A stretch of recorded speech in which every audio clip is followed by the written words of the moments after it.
일토소명 메시지 다니엘의 감사. 주전 538년경의 일입니다. 당시 세계를 호령하던 메데바사 왕국의 궁궐에서 총리들 사이에 갈등이 생겼습니다. 다니엘이 수석 총리의 물망에 오르자 다른 두 총리들이 가만히 있지 않고 다니엘 제거 작전을 시작했습니다. 결국 왕이 한 달간의 기도 금지령을 선포했습니다. 왕 외에 어떤 다른 존재에 기도하면 사자굴에 던져지게 되었습니다. 그런데 다니엘은 자기를 겨냥한 기도 금지령을 어기고 기도했습니다. 여기서 우리가 생각해 볼 점들이 있습니다. 오늘 말씀은 다니엘 6장 10절 11절입니다.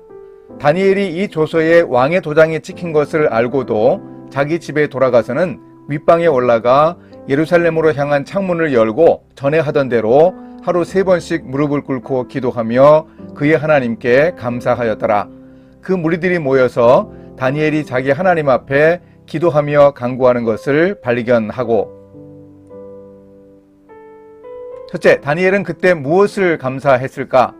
다니엘은 다 알고 있었습니다. 당시의 법이 어떤지, 계속 기도하면 사자굴에 들어가서 죽을 줄 알고 있었습니다. 목숨을 걸고 기도한 것입니다. 그런데 그 기도의 내용이 감사였습니다. 무엇을 하나님께 감사했을까요? 죽게 생겼습니다. 그래도 신앙의 절개를 포기하지 않으며 하나님께 감사합니다. 틀림없이 일상적 감사였을 것입니다. 환경에 대해 떨고 위축되고 두려워하는 것이 아니라 평소에 하나님이 인도하신 일을 기억하며 감사했다고 추정해 봅니다. 다니엘은 기도하면서 자신의 일생을 돌아보았을 것입니다. 나라는 망했고 이국 땅에서 긴 세월을 보내며 겪은 일들이 주마등처럼 지나갔습니다. 그 세월, 그 사건, 그 기억나는 일들에 함께 하신 하나님께 다니엘은 감사했습니다. 다니엘은 환경에 반응적인 사람이 아니었습니다. 분명히 위기였으나 굴하지 않았습니다. 목숨 건 기도로 표현하는 감사로 어려움을 극복했습니다. 오늘 우리에게도 어려움이 있고 위기 국면이 계속됩니다. 언제 한번 마음 편하고 걱정 없이 살아보나 푸념이 나오고 원망이 나올 수 있는 환경입니다. 그런데 죽음의 위기에 처하더라도 다니엘은 감사할 수 있었습니다. 지난 세월 동안 인도해 주신 하나님의 은혜를 회고하며 감사했습니다. 둘째, 언약에 근거한 치열한 역사 의식으로. 이런 다니엘의 일상과 일생에 대한 감사와 더불어 우리는 다니엘이 기도할 때 보여준 특별한 행동에 주목해야 합니다. 다니엘은 예루살렘으로 향한 창문을 열고 그 방향으로 기도했습니다. 다니엘의 의도는 무엇이었을까 생각해 보셨습니까? 예루살렘 방향에는 성전이 있습니다. 아니, 전에 있었습니다. 솔로몬 왕이 지었던 성전이 예루살렘에 있었지요. 그 성전은 이미 무너졌고 예루살렘은 황폐해지고 하나님의 도성의 영광을 회복하지 못했습니다. 그런데도 계속 예루살렘을 향해 다니엘이 기도한 것은 그가 가지고 있던 하나님의 언약에 대한 믿음이 있었기 때문입니다. 사로잡혀간 땅에서 성전을 향해 회개하며 기도하면 용서하시고 불쌍히 여겨 이스라엘을 회복하실 것을 바라는 믿음을 가지고 있었습니다. 솔로몬 왕이 성전 낙성식에서 기도한 구체적인 말씀에 근거해서 다니엘은 정기적으로 하나님께 기도하고 감사할 수 있었습니다. 이것은 역사의식입니다. 성전은 이미 무너져 터만 남았고 얼마 전에 바벨론 벨사살 왕이 성전에서 빼앗아온 금은 그릇들에 술을 부어 마셨습니다. 벨사살 왕은 궁궐 잔치를 열면서 그렇게 이스라엘의 성전은 끝났다, 그들의 야훼신은 졌다고 선언하고 확인했습니다. 그 현장에 있던 다니엘은 다 알고 있었습니다. 그래도 그 아픈 역사를 감싸 안고 부인하지 않은 다니엘이 기도했습니다. 감사했습니다. 이 사실이 중요합니다. 쓰라린 역사, 그 좌절과 실망과 아픔의 과거를 알고 기도했습니다.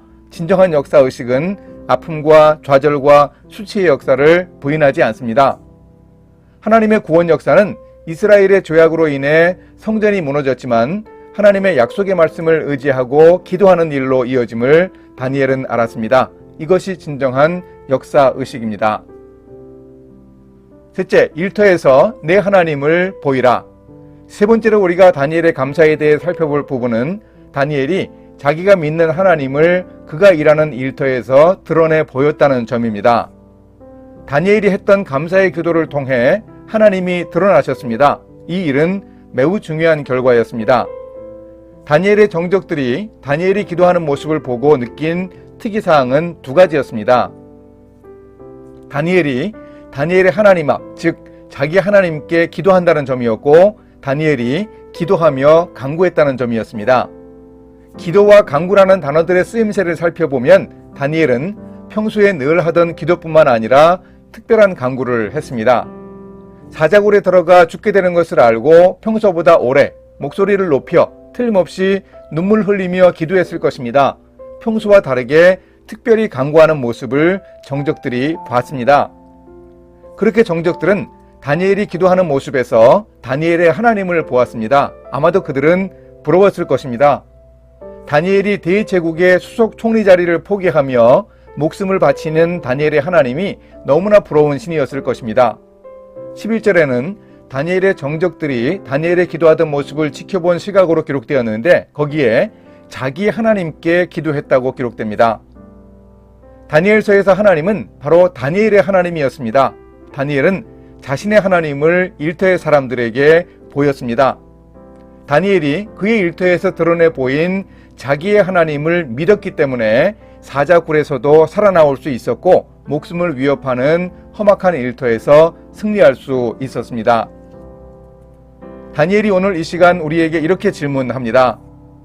여러분, 일터에서도 역사하시는 하나님을 믿으십니까? 그렇다면 언제 어디서 기도하십니까? 날마다 한 장소와 시간을 정해놓고 기도하는 일은 중요합니다.